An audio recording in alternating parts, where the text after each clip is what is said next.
The morning sun over Chicago did not rise gently. It assaulted the skyline. It reflected off the steel and glass canyons of the Loop with a blinding, aggressive brilliance, turning the city into a kaleidoscope of white light and sharp shadows. It was a Tuesday, precise and unforgiving, the kind of day that demanded perfection from the moment the clock struck 7. Inside the lobby of the Sterling, the air was cool, scented with white tea and the expensive, invisible musk of old money.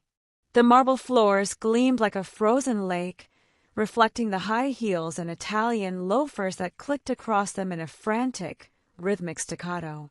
Arya stood behind the reception desk, her hands folded neatly on the polished granite. At 24, Arya was a study in practiced invisibility. She wore the hotel's navy blue blazer and a silk scarf tied with geometric precision. Her job was not just to check guests in, it was to be the seamless interface between their chaotic desires and their comfort. She was the gatekeeper. She knew which senator was sleeping in room 402 with a woman who wasn't his wife. She knew which CEO was drinking scotch for breakfast in the lounge. She cataloged their secrets, filed them away behind a smile that didn't reach her eyes, and remained utterly forgotten. She adjusted the computer screen, her fingers hovering over the keyboard. She had a memory that was both a gift and a curse. She could remember a license plate from 3 years ago, the exact shade of a woman's lipstick, the tremble in a man's hand when he signed a receipt. We build fortresses of silence to protect our secrets, forgetting that the walls we erect are transparent to the one person who actually bothers to watch. At 7:15 a.m., the revolving doors spun. The rhythm of the lobby changed instantly. The casual chatter of the tourists died down. The bellmen straightened their spines. Colton Lockwood entered the building. He didn't come from the street. He came from the private residence elevator bank in the North Wing. Colton lived in the penthouse, a fortress in the sky that no member of the housekeeping staff was allowed to enter when he was present. At 36, he was a ghost story in the world of high-stakes defense consulting. He was the man corporations called when they were hacked, the man governments consulted when they needed to disappear a digital footprint. He walked through the lobby with the stride of a man who owned the very air he displaced. He wore a charcoal suit that cost more than Arya's yearly salary, tailored to hide the tension in his shoulders. His face was a mask of calculated indifference, sharp jawline, eyes the color of cold slate, and a mouth that looked like it had forgotten the shape of a smile. He approached the desk. He didn't look at Arya. He looked at a point somewhere past her left ear, focusing on efficiency rather than humanity. "My mail," Colton said. His voice was low, a smooth baritone that vibrated with authority. It wasn't a request, it was a command. Arya reached under the counter. She didn't need to check the slot number. She knew his routine. She knew he hated small talk. She knew he hated being kept waiting. "Here you are, Mr. Lockwood," Arya said, sliding a thick envelope across the marble. "And your dry cleaning has been sent up to the valet closet." Colton took the envelope. He paused. For 3 years, this had been their dance. He demanded, she delivered, he left. But today, the envelope slipped.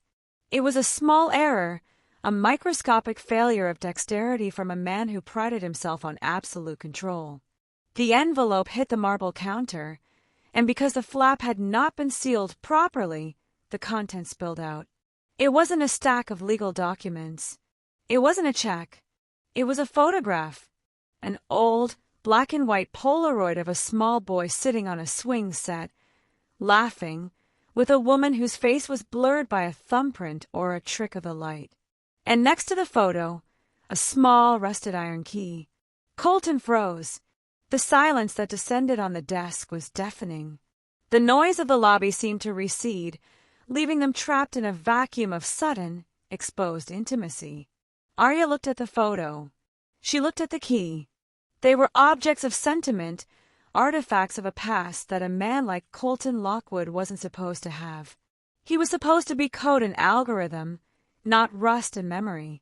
She reached out instinctively to help him gather the items. "Don't," Colton snapped. The word was sharp, like a whip crack. Arya pulled her hand back, her heart skipping a beat. Colton looked up.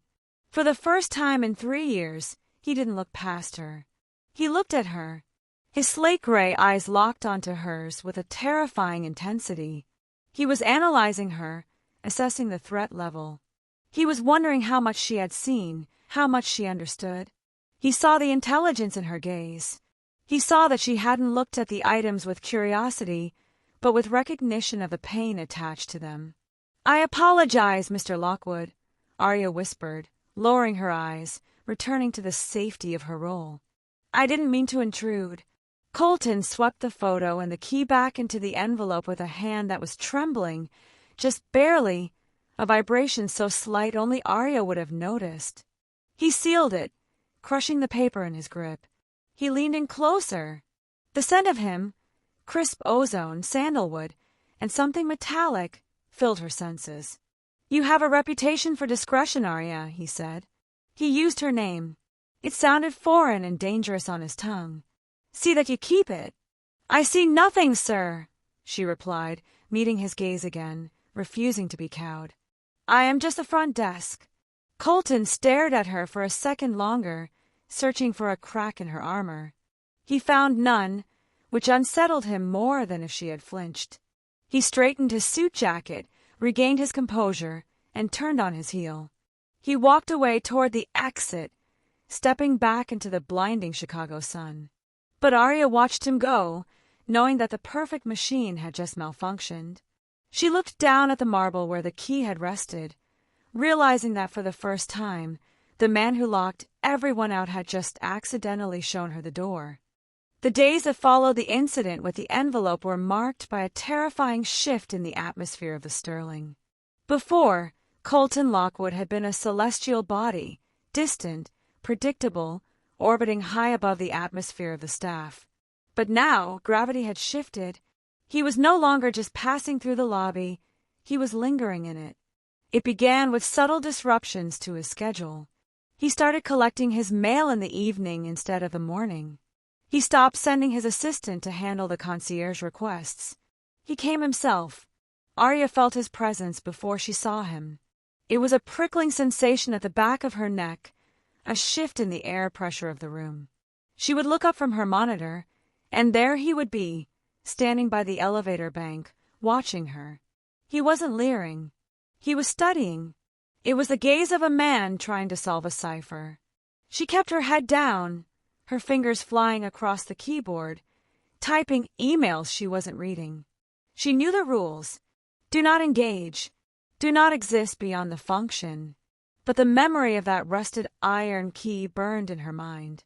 It was a flaw in his perfection, and now that she had seen it, she couldn't unsee the cracks in the rest of his armor. It was a Thursday night, just past 2 a.m. The city outside was finally quiet, a sprawling grid of amber lights and sleeping concrete. The lobby was empty, save for the rhythmic humming of the HVAC system and the distant buffer of the night cleaning crew on the mezzanine. Arya was working the graveyard shift. It was the only time she felt the hotel truly belonged to her. The elevator chimed, a soft, solitary note that echoed in the cavernous space. Arya straightened, smoothing her blazer. She expected a late check-in, perhaps a drunk businessman stumbling in from a client dinner. But it was Colton. He wasn't wearing the armor of his charcoal suit. He was wearing a simple black t-shirt and dark jeans. His feet were bare in expensive leather slides. He looked human. He looked exhausted. He walked across the marble floor, the sound of his movement swallowed by the silence. He didn't stop at the guest lounge. He walked straight to the reception desk. "You work too many hours," Colton said. His voice was rough, lacking the polished cadence of the daylight hours. Arya looked up. The granite counter stood between them, a barrier of class, of wealth, of protocol. "I work the hours I am assigned, Mr. Lockwood," she replied softly. "Is there something you need?" "A bottle of water." "Security." "I have enough security," Colton muttered, rubbing a hand over his face. "I have enough firewalls to protect a small nation. What I don't have is quiet." He turned and leaned his back against the front of the reception desk, sliding down until he was sitting on the floor. It was a shocking breach of decorum. The billionaire tenant of a penthouse was sitting on the lobby floor like a tired college student. Arya stood up, alarmed. She looked around for the night manager, but they were alone. "Mr. Lockwood," she whispered, leaning over the desk. "You can't sit there. If someone sees you—" "Who?" Colton asked, tilting his head back to look at her upside down. "The ghosts.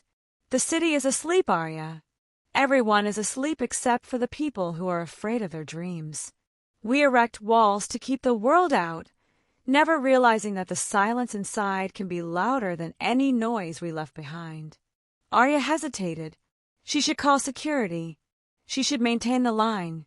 But she looked at the dark circles under his slate-gray eyes, and she saw the same loneliness she felt when she took the long bus ride home to her small, empty apartment on the south side. She walked around the desk. She didn't sit next to him. That would be a firing offense, but she stood near him, abandoning the fortress of the counter. "The key," Arya said. The words left her mouth before she could stop them. "It opens a door that doesn't exist anymore, doesn't it?" Colton went still. He stared at the marble floor between his feet. "It opens the house I grew up in," he admitted, his voice barely audible. "Before the money. Before the name Lockwood meant defense contractor. It was a small house in Ohio. My mother gave me that key the day she died. She told me it was the only thing she owned that was truly hers." He laughed, a dry, bitter sound. "I own buildings now, Arya. I own servers in Zurich and real estate in Tokyo. But I can't go back to that house. It was paved over for a strip mall 15 years ago. I carry a key to a ghost." Arya looked at him. She saw the immense weight of his success. He had built a life of absolute control because the one thing that mattered, his origin, his home, had been erased. He was a man floating in a golden void. "You don't carry it for the house," Arya said gently. "You carry it so you don't forget who you were before the world told you who to be." Colton looked up at her. The distance between them, the millions of dollars, the social standing, the expectations, seemed to evaporate in the dim light of the lobby. He looked at her not as an employee, but as the only person who had ever decoded him without a computer. "And you?" Colton asked, his gaze intense. "What do you carry, Arya?" "You memorize everything. License plates, room numbers, my coffee order. What are you afraid of forgetting?" "I'm afraid of disappearing," she confessed, her voice trembling. "People look right through me all day. If I don't remember the details, it feels like I wasn't really there. Like I'm just background noise." Colton reached out. For a heart-stopping second, she thought he was going to touch her hand. His fingers hovered inches from her wrist, creating a magnetic field that made the air hum. "You are not background noise," Colton whispered. "You are the only thing in this building that is in focus." The moment hung suspended, fragile and terrifying. It was the precipice of something forbidden. If she reached back, if she allowed this connection to solidify, she would lose her job. He would lose his carefully constructed isolation. Then the phone on the reception desk rang. It was a jarring, shrill scream in the quiet night. Colton flinched, the soldier instinct snapping back into place. He pulled his hand away instantly. He stood up, the mask of the billionaire sliding back over his features like a shutter closing. Arya scrambled back behind the desk, her heart hammering against her ribs. She picked up the phone. "Front desk," she answered, her voice shaking. "Arya," the voice on the other end was clipped cold. It wasn't a guest. It was the hotel's general manager. "Check the cameras. We have a report of a security breach in the North Wing elevator." "Now." Arya looked up at Colton. He was standing rigid, his eyes fixed on the elevator bank, the private elevators that led to his penthouse. He knew. Before she even spoke, he knew. "They found me," Colton whispered. He didn't look scared. He looked resigned. He looked at Arya, and the vulnerability was gone, replaced by a cold, hard resolve. Don't check the cameras, Arya. Just clear the log. Wipe the last 10 minutes. Mr. Lockwood, she stammered. Do it, he commanded, his voice leaving no room for argument. If you want to stay invisible, Arya, you will forget we ever had this conversation. You will forget I was here.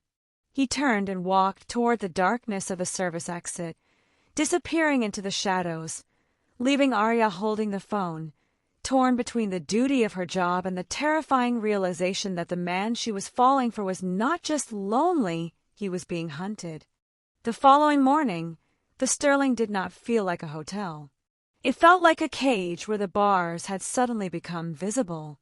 The air in the lobby was brittle, charged with a static electricity that made the hairs on Arya's arms stand up.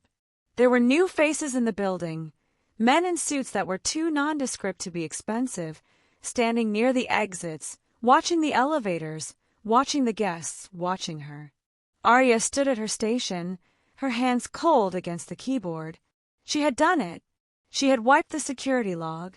For 10 minutes between 2:05 a.m. and 2:15 a.m., the digital record of the hotel claimed that absolutely nothing had happened. She had erased Colton Lockwood from the timeline. She told herself it was an act of loyalty. But as the hours ticked by agonizingly slow, it began to feel like an act of complicity. At 10 a.m., the general manager approached the desk. He didn't smile. He didn't check the occupancy rates. Arya, he said, his voice tight, Mr. Mercer would like to see you in the executive office. Arya's stomach dropped. Elias Mercer.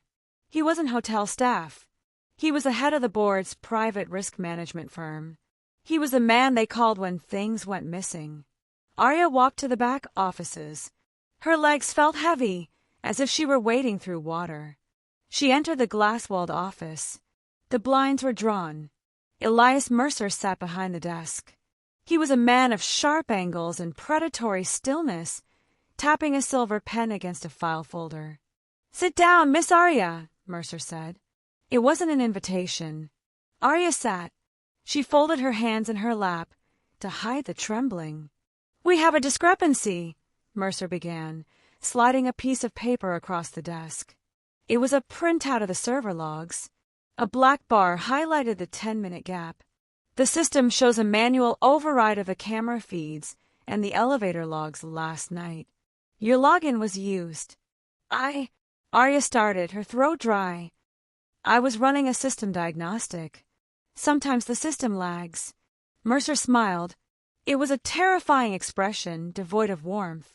"We know Mr. Lockwood was in the lobby," Mercer said softly. "We know he spoke to you. And we know that shortly after, you made him invisible." He leaned forward, his eyes boring into hers.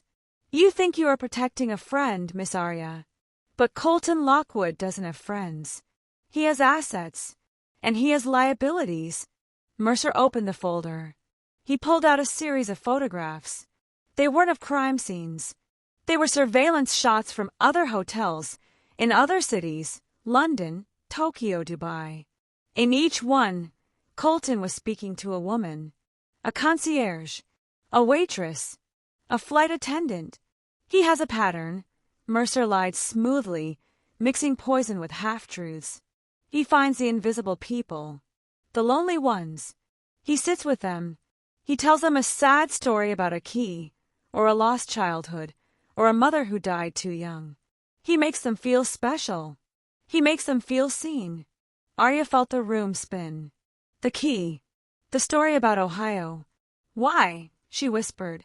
"Because the invisible staff have the keys to the kingdom," Mercer replied. "He uses you to clear his tracks, to hide his data breaches, to smuggle intellectual property out of the buildings. You weren't a confidant, my dear. You were a hack, a vulnerability he exploited.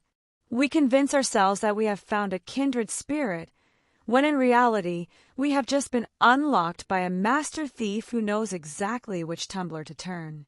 Arya looked at the photos. The narrative fit perfectly. The intimacy in the lobby, the vulnerability, the sudden request to break the rules. It hadn't been a connection.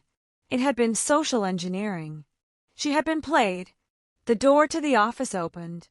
Colton walked in.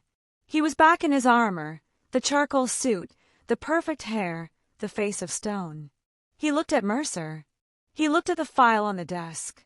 Finally, he looked at Arya. Arya searched his face, desperate for a sign, a blink, a twitch, a signal that Mercer was lying.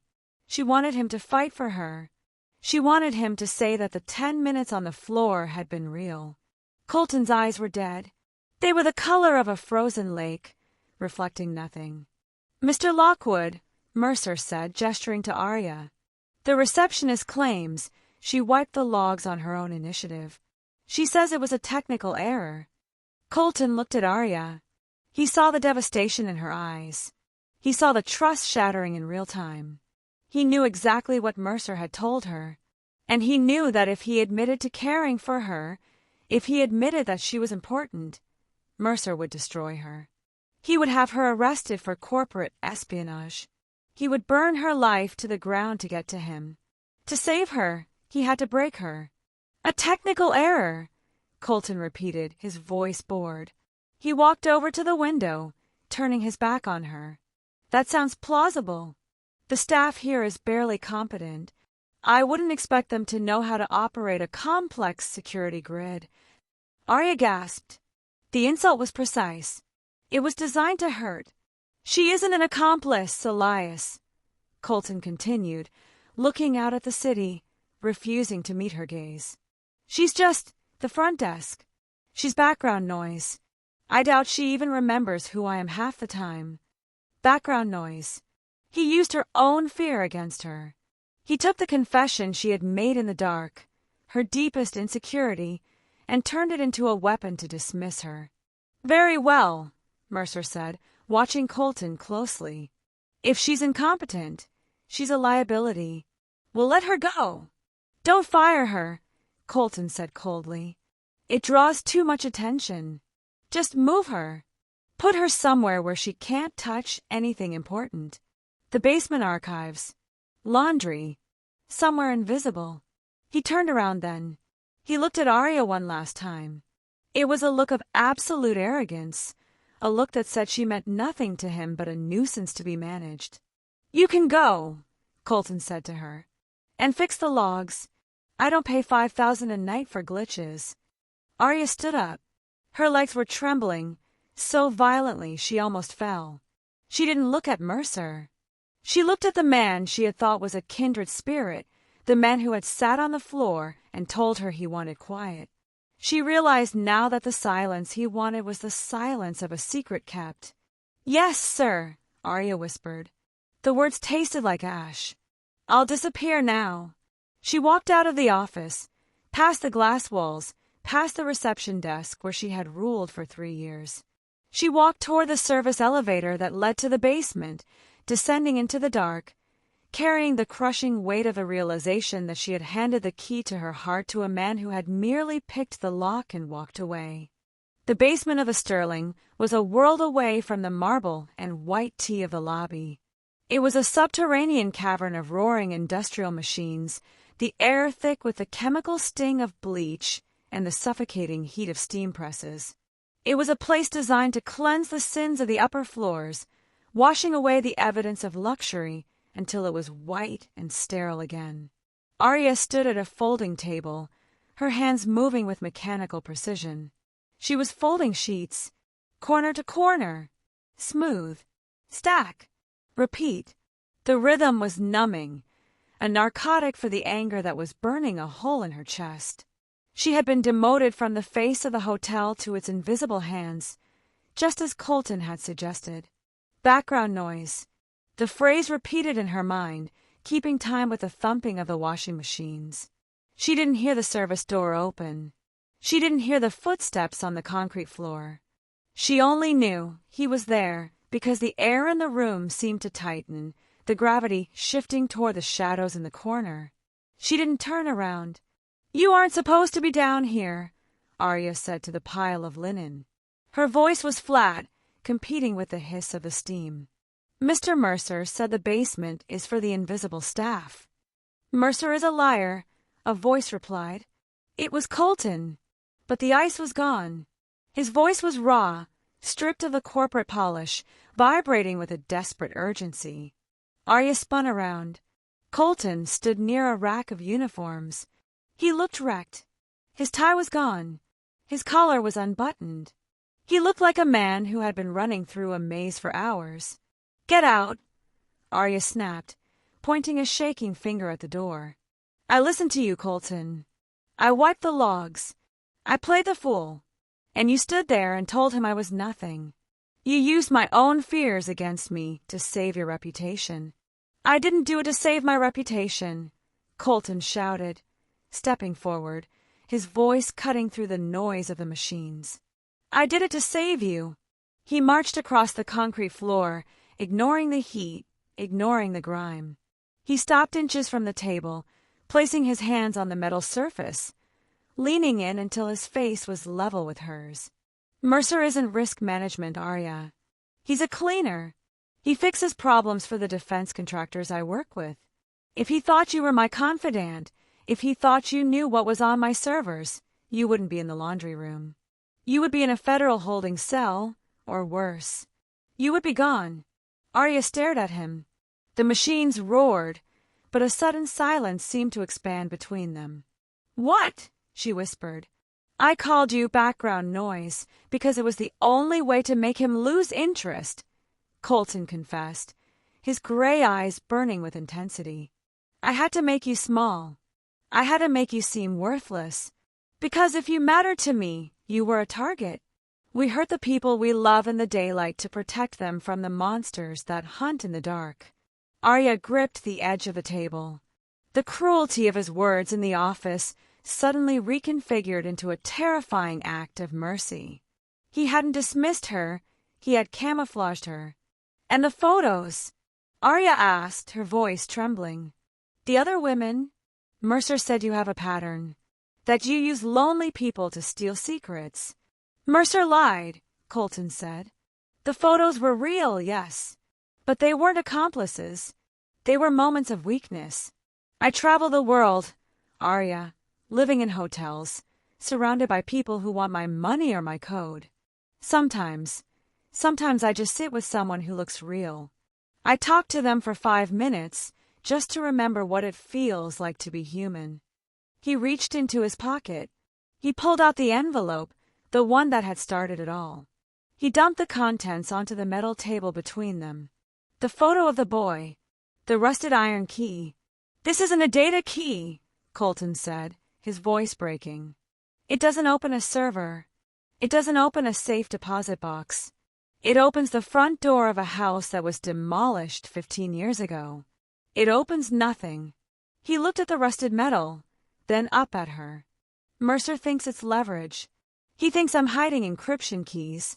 But the truth is, I'm just hiding my grief. I'm hiding the fact that the great Colton Lockwood is just a lonely kid from Ohio who misses his mother. Arya looked at the key. She saw the truth in his eyes, the exhaustion, the isolation, the desperate need to be believed. The narrative Mercer had spun dissolved, leaving only the man who had sat on the lobby floor and asked for quiet.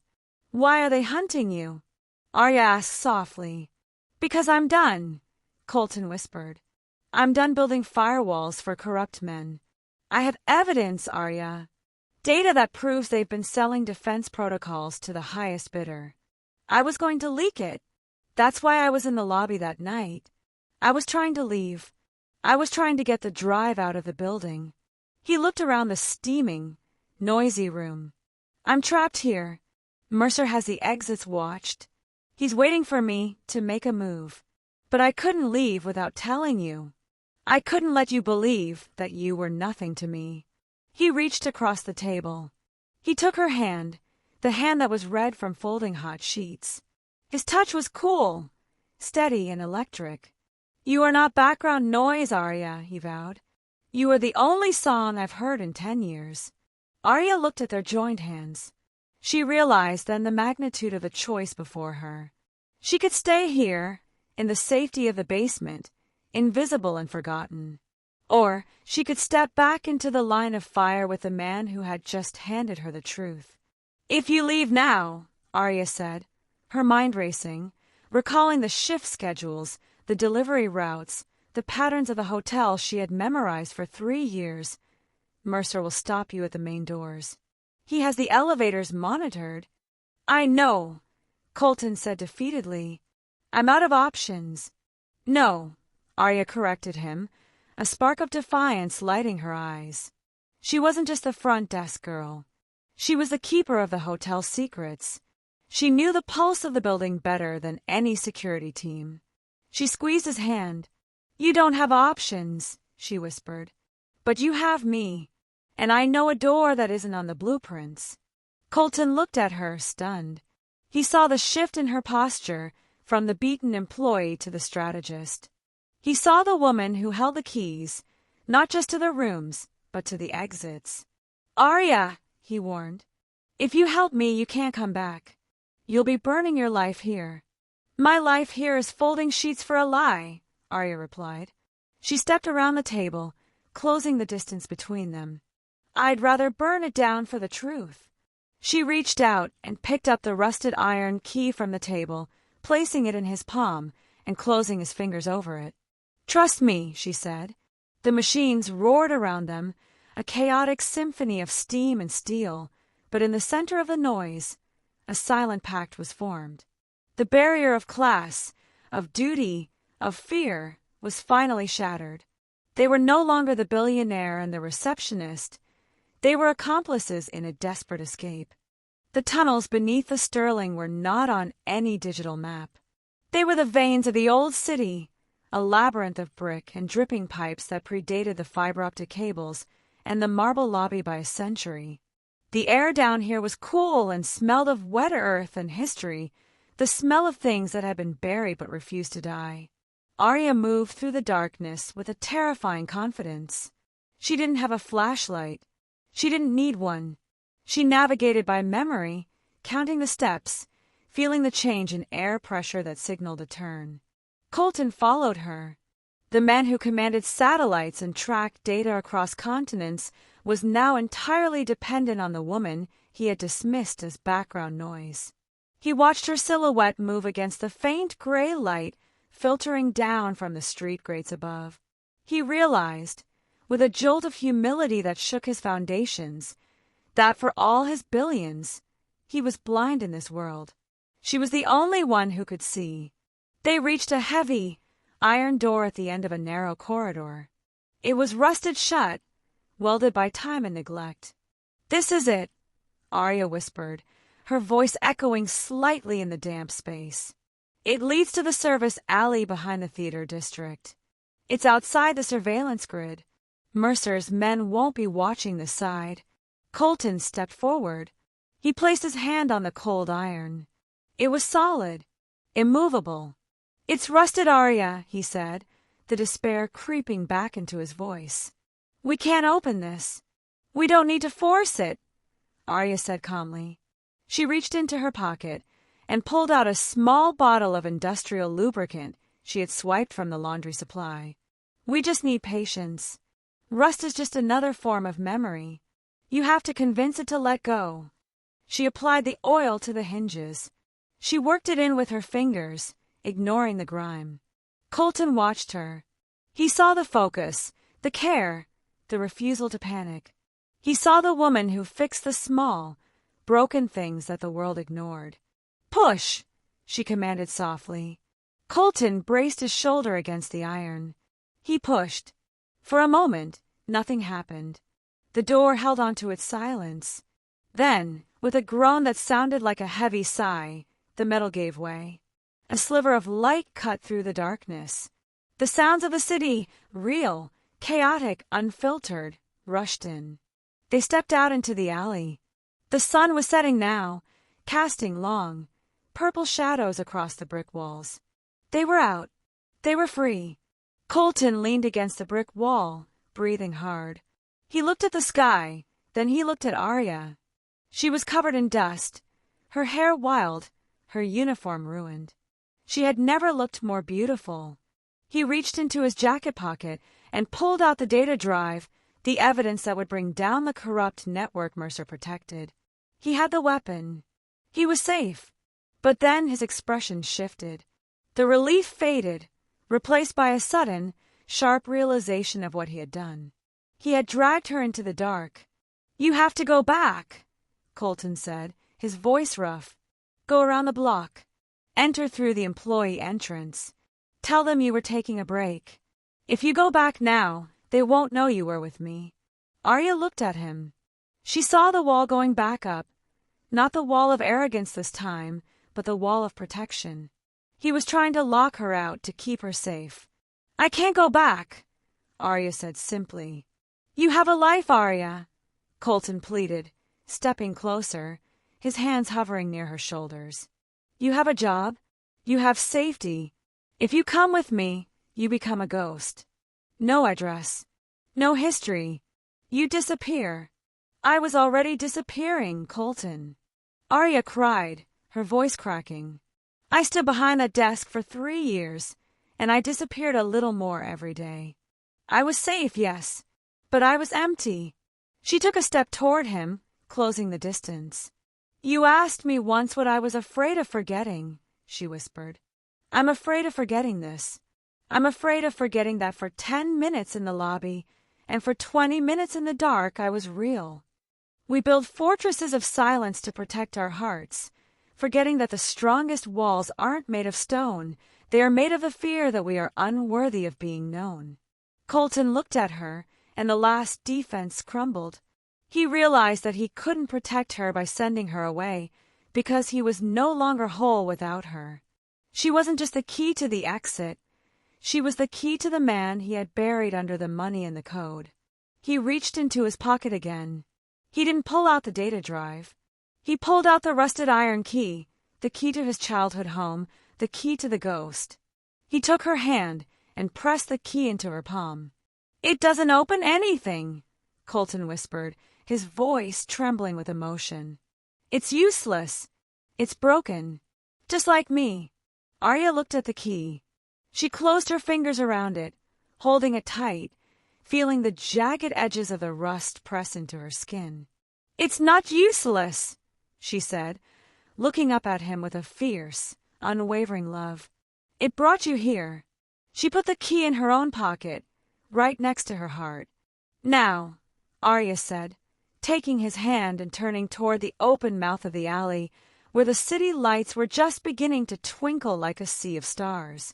"Let's go find a door that this key actually fits, even if we have to build the house ourselves." Colton Lockwood, the man who had spent his life controlling everything, finally let go. He laced his fingers through hers, surrendering to the chaos, to the uncertainty, and to the terrifying beauty of being seen. They walked out of the shadows and into the crowd, 2 invisible people who had finally found the frequency where they could be heard. The hotel loomed behind them, a monument to transient things, but they didn't look back. She worked the front desk, watching thousands of people check in and check out, never suspecting that the only arrival that would matter was the man who had to lose everything to realize that she was the only destination he ever really needed.